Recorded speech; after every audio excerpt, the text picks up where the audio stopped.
The Corsair hits the runway hard. Once. Then again. On the third impact, the tail will snaps off completely. Metal screams across the crushed coral runway as the fighter skids sideways in a cloud of white dust. The engine coughs violently, black smoke pouring from the exhaust stacks while the aircraft slews across the strip with one wing dipping dangerously toward the ground. In the control tower, 3 officers watch the scene unfold in silence. One of them slowly reaches toward the crash alarm bell.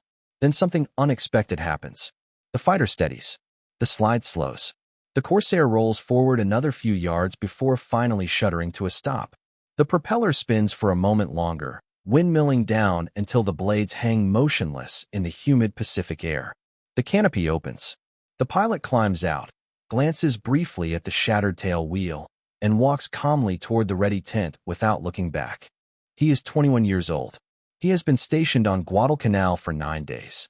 And without realizing it, he has just stumbled onto the solution to a problem that has already killed 14 pilots in 3 months. Solomon Islands, January 1943. The air around Henderson Field smells like aviation fuel, wet canvas, and rotting jungle vegetation. The place barely qualifies as an airfield. It is nothing more than a strip of crushed coral bulldozed flat between dense tropical jungle and the Pacific Ocean. The runway is scarred with shell craters and lined with the remains of aircraft that will never fly again. Burned Japanese Zeros, shattered transports, twisted metal half buried in white dust. At night, Japanese destroyers creep down the narrow channel the Marines call the slot. Their guns open fire on the airfield, shells exploding along the runway and among the tents. By dawn, the Seabees are already filling the craters again. The Marines call Henderson Field the unsinkable aircraft carrier. The pilots have another name for it. Many simply call it a graveyard. The F4U Corsair arrives here in December. On paper, it is the most powerful fighter in the Pacific. It is faster than anything the Japanese can send into the sky. It climbs like a rocket. Its 6.50 caliber machine guns can rip an enemy aircraft apart in seconds. But the Corsair has a deadly flaw. It kills its own pilots. Not in combat. On landing, the aircraft's massive engine sits far ahead of the cockpit. When the fighter slows for landing, the nose rises, and the runway disappears completely beneath the long cowling. For the final 200 feet, the pilot cannot see the ground. He is flying blind. Too steep, and the landing gear collapses. Too shallow, and the aircraft overshoots into jungle or ocean. Too much throttle, and the powerful torque of the engine flips the fighter sideways. During the first 6 weeks at Henderson Field, 9 Corsairs are destroyed during landing accidents. 4 pilots die. 3 suffer terrible burns. 2 are sent back to the United States with shattered legs. The aircraft quickly earns dark nicknames among the squadrons. Some call it the Ensign Eliminator. Others call it something even worse, the Widowmaker. The Navy eventually removes the Corsair from carrier operations altogether. It is considered too dangerous to land on the pitching deck of a ship. But even here, on a wide coral runway, it continues destroying aircraft at an alarming rate. Engineering officers attempt every solution they can imagine. They adjust the height of the tail wheel. They add spoilers to reduce lift. They experiment with different approach speeds and glide angles. Nothing works. Because the problem is not mechanical. It is geometry. If a pilot cannot see the runway, he cannot judge altitude. And if he cannot judge altitude, landing becomes little more than educated guesswork. So instructors begin telling young pilots something new. Feel the airplane. Sense your height through vibration. Listen to the engine. Trust instincts that normally take years to develop. Then they send the pilots back into the sky and keep writing letters home. Replacement pilots arrive every few weeks, 8 at a time, sometimes 10, fresh from training bases in Pensacola or San Diego. They step off transport aircraft looking impossibly young, their uniforms still clean, their confidence shaped by long months of training far from the front lines. They try not to stare at the burn scars carried by the veterans. The routine is always the same. They report to the operations officer. They are assigned a tent, a cot, and a mosquito net. They are shown where to fill their canteens and where not to walk after dark. Then they are taken to the flight line and introduced to the Corsair. Many of them have never flown one before. Some have never even seen one. The briefing is short. The manual is incomplete. and the first landing will determine whether they belong here or not. One of those new pilots is Robert Goodwin. He comes from Salina, Kansas. His father is a crop duster. His mother teaches school. Goodwin grows up under enormous prairie skies, watching his father's airplanes sweep low across endless fields of wheat and sorghum. At 16, he learns to fly in an aging Piper Cub that seems held together mostly by wire and optimism. By 18, he can land on dirt roads and strong crosswinds. By 19, he is training as a naval aviator in Pensacola. He is not the fastest student in his class, not the most aggressive, but instructors always describe him the same way. Smooth. Smooth on the controls. Smooth on the throttle. He does not fight the airplane. He listens to it. Where other students tense up during landing, Goodwin relaxes. He lets the aircraft settle naturally, feeling the stall through his fingertips. It is a skill learned long before the Navy ever handed him a uniform. You do not force a landing. You let it happen. Goodwin graduates in November 1942 and receives his commission as an ensign. 2 weeks later, he goes home on leave. He walks through town in his dress blues while neighbors shake his hand and call him a hero. But he feels like an imposter. The war still seems distant, something he has trained for, but not yet experienced. In December, he boards a transport ship bound for the Pacific. The voyage takes weeks. The ship smells like fuel oil and seasickness. When he finally arrives on Guadalcanal, the war becomes very real. He is assigned to VMF 124. He is given a tent, a flight suit, and a Corsair with the number 23 painted on the cowling. The crew chief points at the aircraft and says casually, "The last pilot who flew it broke both legs landing." Goodwin nods quietly. He does not ask if the pilot survived. His first 3 landings are terrifying. He follows the checklist carefully. He approaches high and slow, trying to see around the long engine cowling. But the runway disappears every time. The first landing carries him 50 yards past the threshold before the wheels finally touch. The second ends in a violent bounce. The third nearly becomes a ground loop. Each time he climbs out of the cockpit shaking. Each time he tells himself the next landing will be easier. It never is. On his 9th day, Goodwin watches another new pilot attempt an approach. The Corsair comes in crooked, one wing low. The pilot fighting the controls too aggressively. The aircraft slams into the runway. Skids. Then flips. Flames erupt across the coral strip. The rescue truck races toward the wreckage. But the canopy is jammed. By the time mechanics cut it open, the pilot inside is already dead. Goodwin stands with the other pilots watching the wreck burn. No one says anything. That night, he lies awake in his cot beneath the mosquito net. There has to be a way. There has to be something everyone else is missing. Because landing has always been the hardest part of flying. Takeoff requires only power and lift. Landing requires judgment, timing, and geometry. And in a fighter with a nose this long, the runway disappears exactly when the pilot needs to see it most. A few days later, Robert Goodwin experiences the moment that will change everything. The morning is calm. The sky above Guadalcanal is clear and bright, the kind of tropical weather pilots almost trust. Goodwin flies a routine patrol over nearby islands. 2 hours in the air, scanning empty skies. No Japanese aircraft appear. No ships move through the narrow channels below. Eventually, he turns back toward Henderson Field with fuel to spare. At 800 feet, he enters the landing pattern. Landing gear down. Flaps extended. Throttle eased back. The Corsair begins to slow. As always, the nose rises, and the runway disappears beneath the long engine cowling. Goodwin shifts his view to the left side of the canopy, just as he has been taught. The runway is visible only out of the corner of his eye. He begins the standard curved approach, planning to straighten the aircraft in the final seconds before touchdown. Then something distracts him. Maybe a sudden gust of wind. Maybe movement near the edge of the runway. Or maybe just a moment of inattention after 2 hours in the air. Whatever the reason, when he looks back toward the runway, something feels wrong. The strip of coral is not where he expected it to be. He has overshot the turn. The Corsair is drifting across the approach path at an angle. Goodwin reacts instantly. Right rudder. A touch of throttle. He banks slightly and pulls the nose up. But the Corsair responds slowly. Too slowly.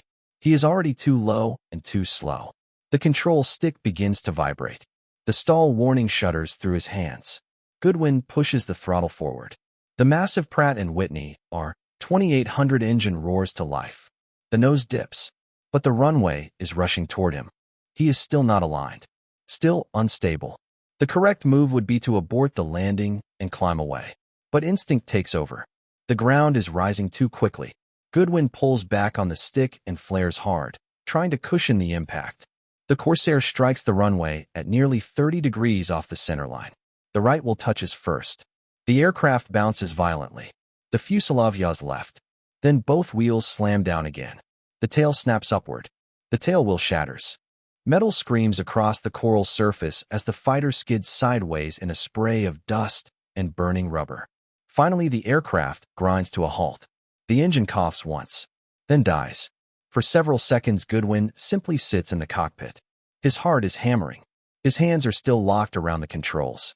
The smell of hot oil and fuel fills the air. Finally, he releases the stick, pushes the canopy open, and climbs down to the runway. His legs shake when they touch the ground. Behind him, the Corsair sits crooked and damaged. The tail wheel is gone. The strut is bent. The rudder scraped along one side. A long trail of black skid marks curves across the runway. Goodwin has just wrecked a fighter worth thousands of dollars. He expects to be grounded. Instead, the operations officer walks over calmly. He studies the damaged aircraft, then looks at Goodwin. "Are you hurt?" Goodwin shakes his head. The officer nods once. "File a report. Get some water." Then he walks away. No lecture. No punishment. Just another damaged Corsair. Another day at Henderson Field. But Goodwin cannot stop thinking about the landing. That night, he lies awake in his cot beneath the mosquito net, replaying every second of the accident in his mind. Something about it bothers him. Yes, the aircraft had skidded. Yes, it had been out of control. But something strange had happened during the slide. For a moment, he had been able to see the runway clearly. Not through the windscreen. Through the side of the canopy. Because the aircraft had been angled sideways, the long nose was no longer blocking his view. Goodwin suddenly sits upright in the darkness, thinking, if the aircraft approached the runway at a slight angle, the pilot could keep the runway in sight the entire time. No guessing, no blind descent, just visual control all the way to the ground. It would look wrong. Pilots were trained to land straight down the center line. But what if the rule itself was the problem? What if the solution was simply to come in crooked? Goodwin decides not to tell anyone yet. He needs to test the idea first. 2 days later, he gets the opportunity. The mechanics repair the Corsair quickly. A new tail wheel is installed. The damaged strut is hammered back into shape. The aircraft looks exactly the same. But Goodwin is different. He now has a plan. At dawn, he takes off for a short patrol over the island. After an hour, he returns to Henderson Field and enters the landing pattern. 800 feet. Gear down. Flaps extended. The Corsair slows. The nose rises. The runway disappears beneath the engine cowling, just like always. But this time, Goodwin does something different. Instead of lining up with the center line, he angles the aircraft slightly to the left, only about 10 degrees, just enough to keep the runway visible through the left side of the canopy.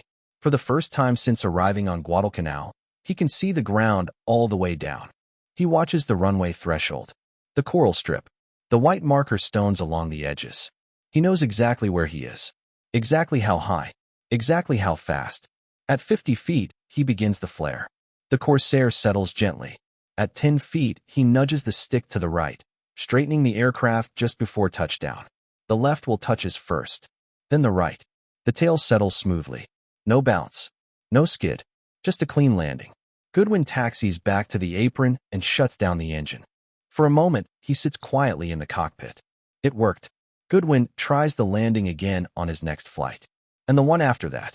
Each time he refines the technique. A shallow angle toward the runway. Keep the strip visible through the side of the canopy.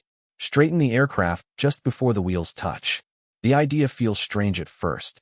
It is not how pilots are taught to land. But it works. The Corsair stops bouncing. The violent ground loops disappear. And most importantly, the pilot can see the runway the entire time. Other pilots begin to notice. They watch Goodwin approach the airfield slightly sideways. They watch him straighten at the last second.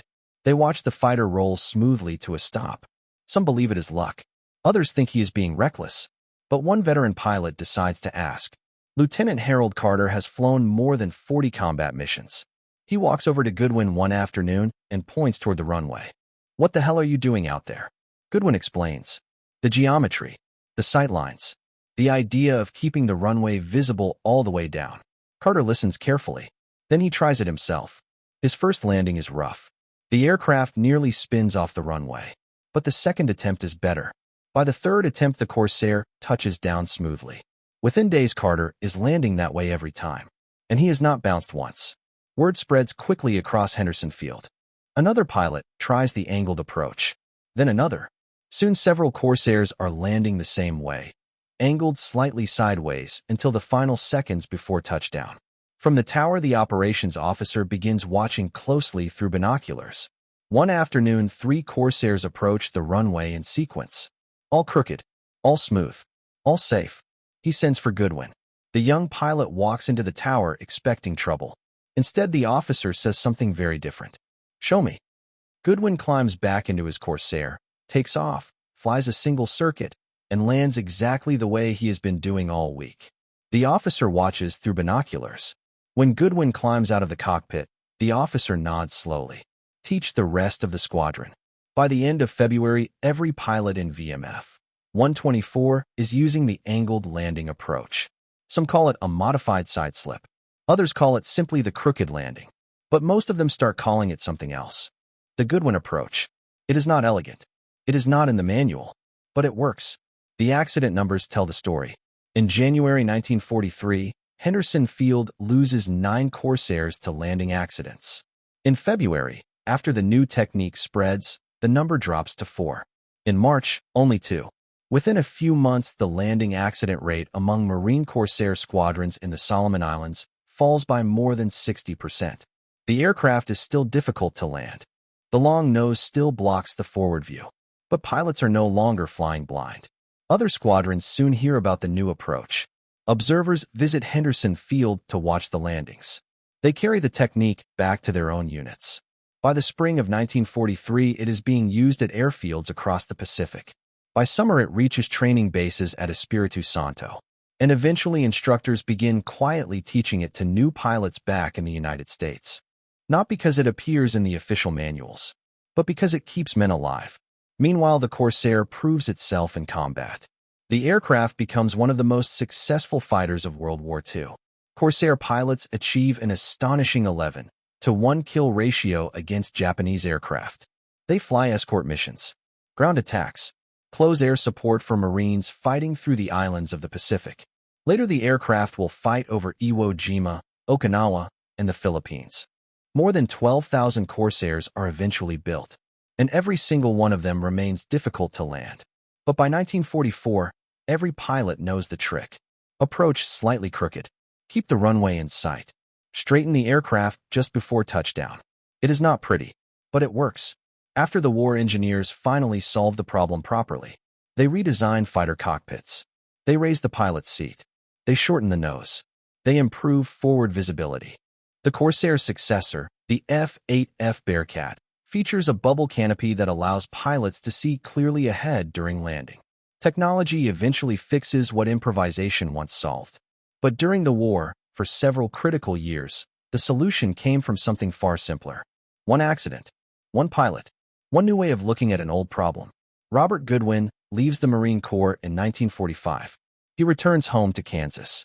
For 2 years, he works in his father's crop dusting business, flying low over wheat fields the same way he did as a teenager. Eventually, he buys his own airplane and starts a small operation of his own. In 1947, he gets married. Over the years, he and his wife raise 3 children. He spends decades doing the thing he has always loved most, flying.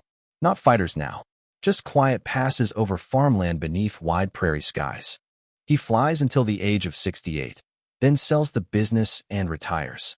When people ask about the war, he always gives the same simple answer. I flew fighters in the Pacific. He never talks about Henderson Field. He never mentions the Corsair. And he never brings up the landing technique that quietly carries his name in squadron histories he will never read. Nearly 40 years later, in 1982, a researcher from the Smithsonian Institution contacts him. She is studying innovations in World War II aviation. During her research, she keeps encountering references to something called the Goodwin approach. Training memos, after-action reports, Flight instructor notes. Eventually, she traces the name back to him. She asks if he remembers it. Goodwin says he does. She asks if he knows how many pilots the technique may have saved. He says he never counted. The researcher pauses before answering. Her estimate is more than 200 lives. Maybe more. Goodwin sits quietly for a moment. Then he shrugs slightly and says the only thing that ever mattered to him. I was just trying not to crash. Robert Goodwin dies in 1991 at the age of 69. His obituary in the Salina Journal mentions his service as a Marine pilot during the war. It mentions his farming business, his family, his life, but it never mentions the landing technique. It never mentions the Corsair. And it never mentions the hundreds of pilots who unknowingly benefited from an idea discovered during one dangerous landing on Guadalcanal. Years later, a Marine Corps historian contacts Goodwin's children while researching Corsair operations. He asks if they have any of their father's old papers. They search through boxes in closets and attics. Inside, they find a few simple things: a flight logbook, a faded Marine flight suit, and a photograph. In the picture, their father stands beside a Corsair marked with the number 23, the aircraft he flew during those first weeks at Henderson Field. The historian studies the photo carefully. Then he tells them something they had never known. Their father helped change the way an entire generation of pilots learned to land.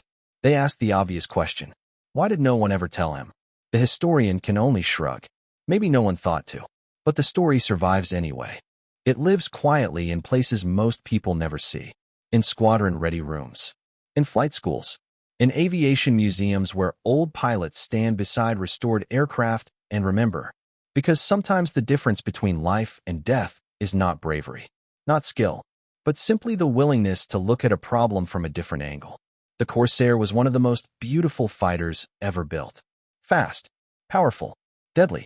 But for a few dangerous years during World War II, the only thing standing between young pilots and disaster was a crooked landing approach invented by a farmer's son from Kansas. A pilot who crashed his airplane and learned to see the runway differently. And for hundreds of men flying that powerful machine across the Pacific sky, that small change meant everything.